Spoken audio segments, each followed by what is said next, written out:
and welcome back to the Film Whisperers on Ben TV, where two movie nerds talk all things films with a contemporary lens. My name is Saj. And my name is Matt.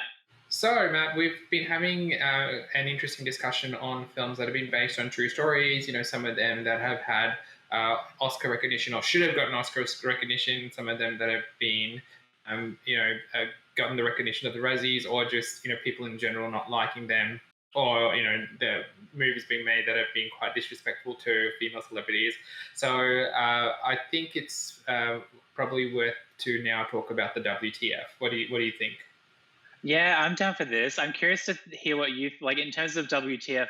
What do you mean by that? Because in my mind, I'm like, WTF, like in relation to this, would be like movies where the real story is actually just so strange, or where fact is stranger than fiction. But is that what you were thinking with the WTF one? I think for me, it's just a surprise. So I didn't expect to like it, and I got something that was just a surprise.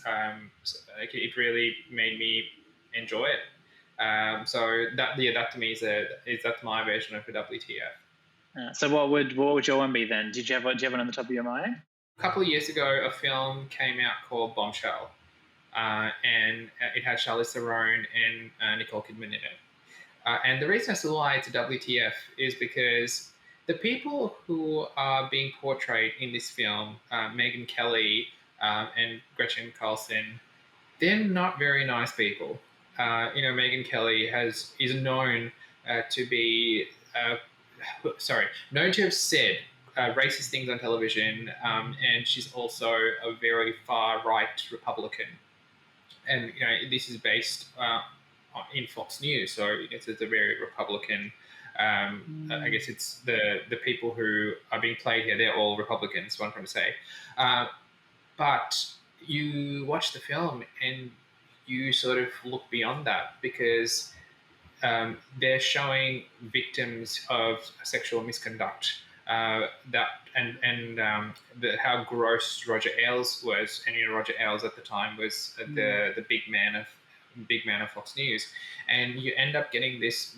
It's almost like a feminist movie, and yes, albeit white feminism, but this movie about how a bunch of women decided to get together to take down an evil dictator. And to me, it's a WTF, because ideally, why bother tell the stories of these women? Because they're not nice people to begin with, and I didn't want to like it, but I was really pleasantly surprised at how good it was. I also really liked Charlize Theron's performance of Megyn Kelly. The prosthetics that they used, they made her look so much like her. And she just, look at Charlize Theron, she could play Batman and she'd be great. But in this film, she was, outstanding. Have you seen this movie?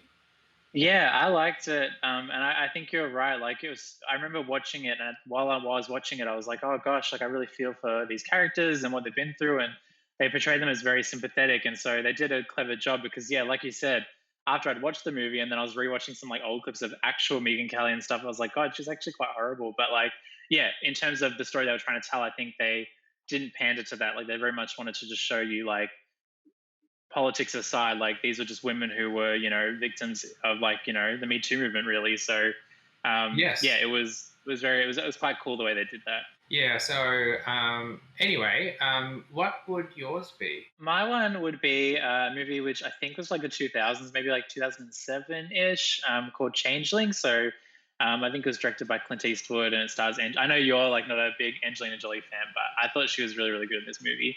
But the reason I put it in the WTF category is just because it's based on a true story. And to me, the true story is totally wild. Like, it's about a mum whose son goes missing, and the police are looking for the son, and then when they return the son to her, it's not her son, like it's some other kid that they're trying to convince is her son.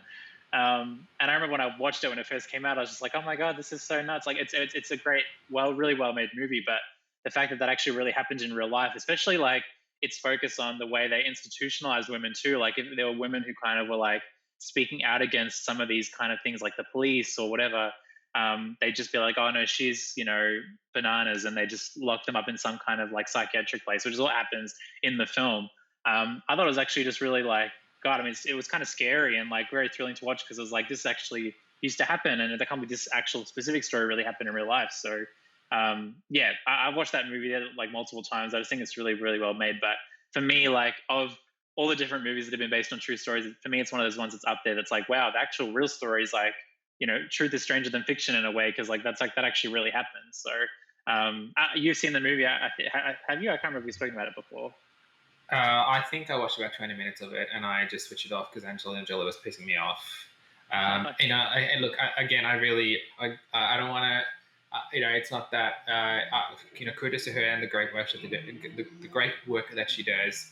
I just personally, I'm just not a fan of hers.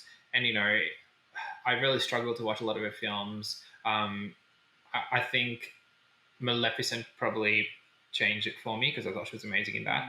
But I just remember thinking there was that scene where I think she's trying to tell the police that bring this kid over that this is not my kid, and I thought her performance was so bad. I just went, no, I'm not watching this. But maybe it's time for me.